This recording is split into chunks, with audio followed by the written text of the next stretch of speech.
good, people? It's your boy, the Kryptonian Saiyan, bringing you a review for One Piece chapter 147. Yo, now this chapter, I like two things about it.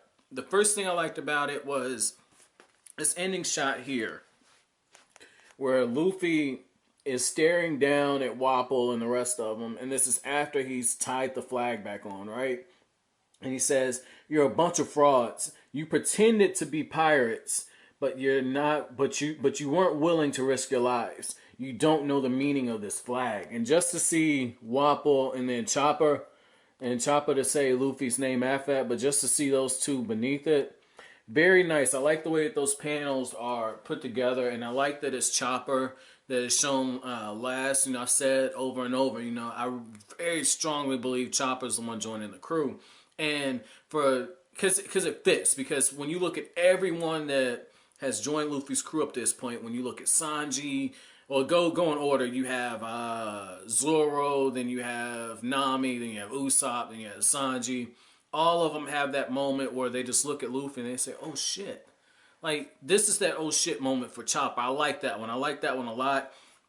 And the other thing that really just struck out at me in this chapter was the fact that the doctors, the 20 doctors who were portrayed to be, you know, blind followers, they have a little heart to them. And that's what I mean. Like, you want your characters to live in the gray.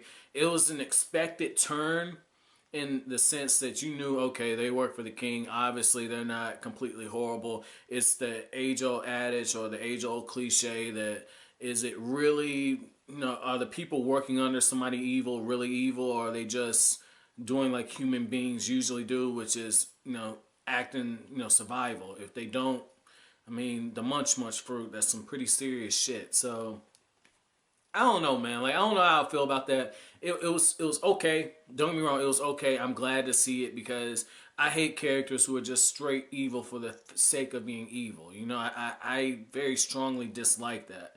You know, there's got to be some type of reasoning. In this case, I like it, but oh man, I just don't know what to think about those doctors, man. Like, I want to like it, but at the same time, I want to look at it and say they might have been better off just being blind fodder. You know, I appreciated the fact that they patched Dalton up.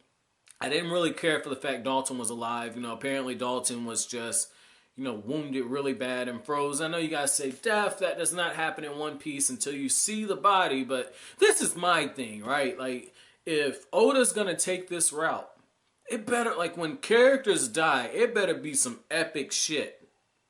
Because we've had opportunities for very beautiful deaths, okay?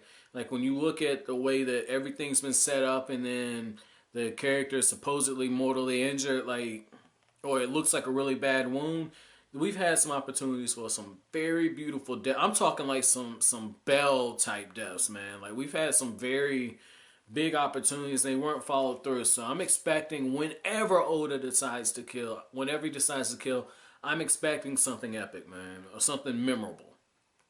So with that being said, another thing I want to talk about in this chapter is something I thought was funny. And I'm not going to include my reaction to this because, you know, I didn't really laugh, you know, like, it was a little boring. But this right here, right? I like how right here Usopp says, "Calm down, Vivi. You worry too much." And she's got that face, and it's like, you know, he just, you know, kind of put her in check. But I like the little speech he has. He says, "Luffy and Sanji are with Nami. I'm sure they're just fine. She's in good hands. Have faith in them." And right there, you can just see, like, with the little sweat drops and a little ... Like, I love that, because it just shows that, you know, Usopp is, you know, playing that role that a lot of sociologists talk about, where a lot of times women look for the men to take charge.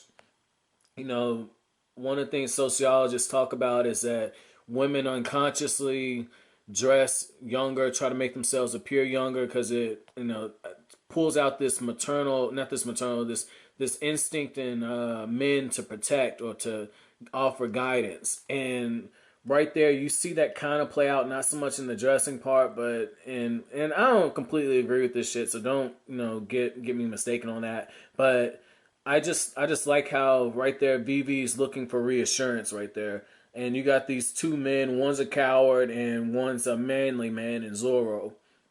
But right here, Bibi, she gets reassured, and the way that she's got her eyes closed, you can tell that she's a very strong character because she says, "You're right. It's important to have faith in your friends. Thank you, Usopp." I like seeing that. I like seeing that panel because right away she's able to readjust. And you know that she's going to be a very strong leader whenever she takes back over her kingdom. You know she's going to be a strong leader because she's going to be able to understand that she can't do everything and she can't get involved in everything. But this is where Zoro kind of rubbed me wrong, right? Because right when she was getting ready to speak, Zoro comes in, and I know Usopp wasn't putting the moves on her, but I was looking at the situation like, if he was going to put the moves on him, right? Zoro is a cock block, because he says, "You're just afraid to go to a mountain, huh?" And Usopp right away, like his mouth is dropping, his legs are shaking, he's just like, "Well, I hear there's a giant snowman up there, and bear like rabbits." And Zoro says, "Just admit it." Oh man, I like Zoro, like I get what he was doing, Zoro. Like that was the oh man, what's right to put this? That Zoro's just saying, like, look, man, like you're part of the crew. I know you're a coward. Don't try and act like this wise sage and try to, pan off, you're being afraid. Don't try and put it off on her, hide it on the fact that you're giving her guidance and saying that Luffy and the others are gonna take care of it. Don't do that. And I respect Zoro for that, but for me, it that sound. Yo, okay, let's try this one more time. My battery quit on me, so let's try this again, people. So what I was saying is I like how Zoro was saying, "Hey, you're part of the crew now. If you're terrified about going up there, then just go ahead and own up to it. Don't try and hide the fact that you're afraid behind your belief in Nami, and not Nami, your belief in Sanji and Luffy to take care of Nami, okay?" And I really respected that, but the thing that really just stood out to me on that is it was needed for two reasons. It was needed for comedy reasons, but the other thing is it was needed so you could see that Usopp has a character change later on in the chapter, because when Dalton says he wants to go face Wapol, it's Usopp who offers his back to carry him up there.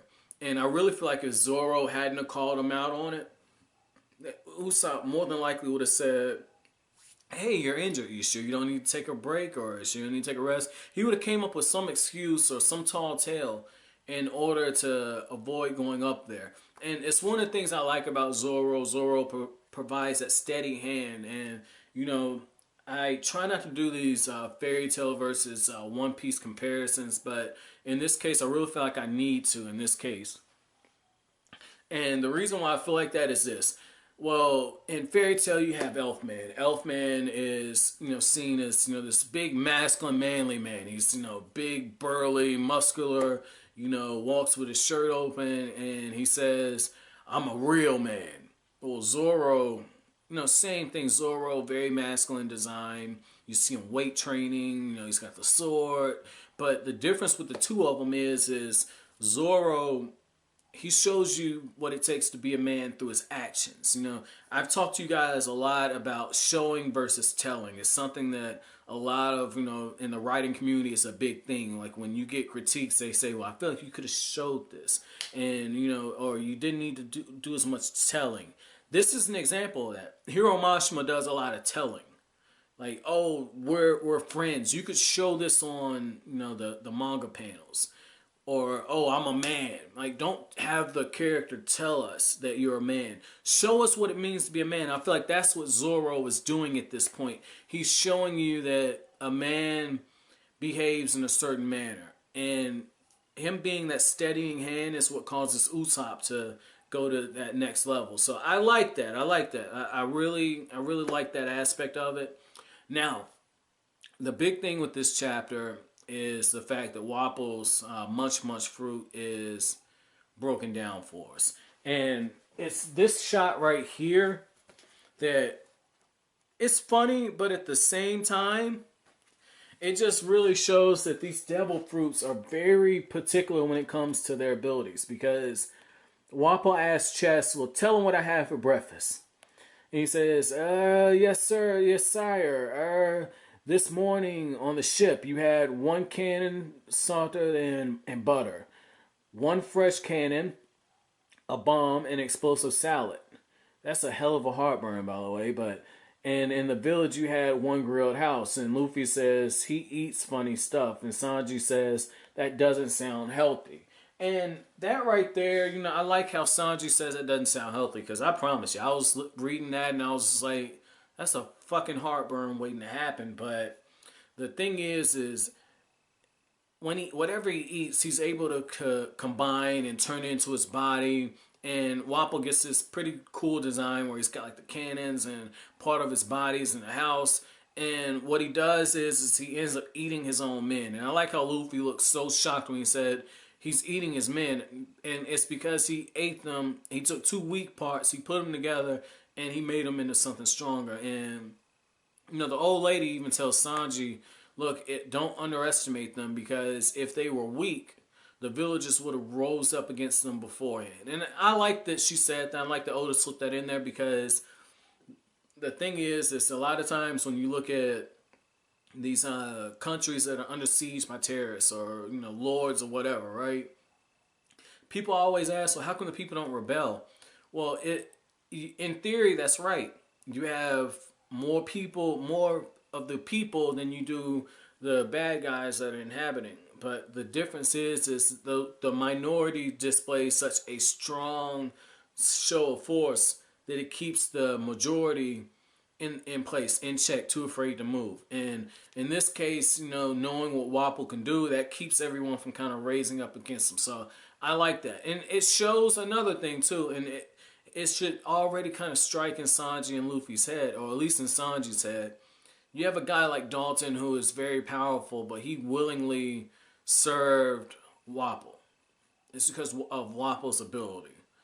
Love for country, yes, but Wapol's ability too. So while I view him as a pushover, this transformation kind of put him in another league. Don't get me wrong, I still expect Luffy to one-shot his ass, or not one-shot him, neg difficulty. I think he can get him on that scale. I don't think it's gonna be much work. But it was a pretty interesting, you know, ability, man. It's just like Wapol, it's like his abilities like Legos. You know, you just slap a few pieces together and you make whatever the fuck you want to make. But I mean, overall, this is a pretty good chapter. You know, Chopper kind of rushing in and saying that, hey, I don't know why the doctor wanted to save you. Not all humans are good. I didn't really care for that scene. I started not to include it in the review, but it's at this point with Chopper and Wapol, I feel like it's whatever on that. I feel like Chopper's character has been developed enough where if I don't see him again for the rest of the arc until he joins Luffy's crew, I'll be content. But I'm really interested to know what's going to happen when Zoro and Usopp and Bibi and Dalton get there.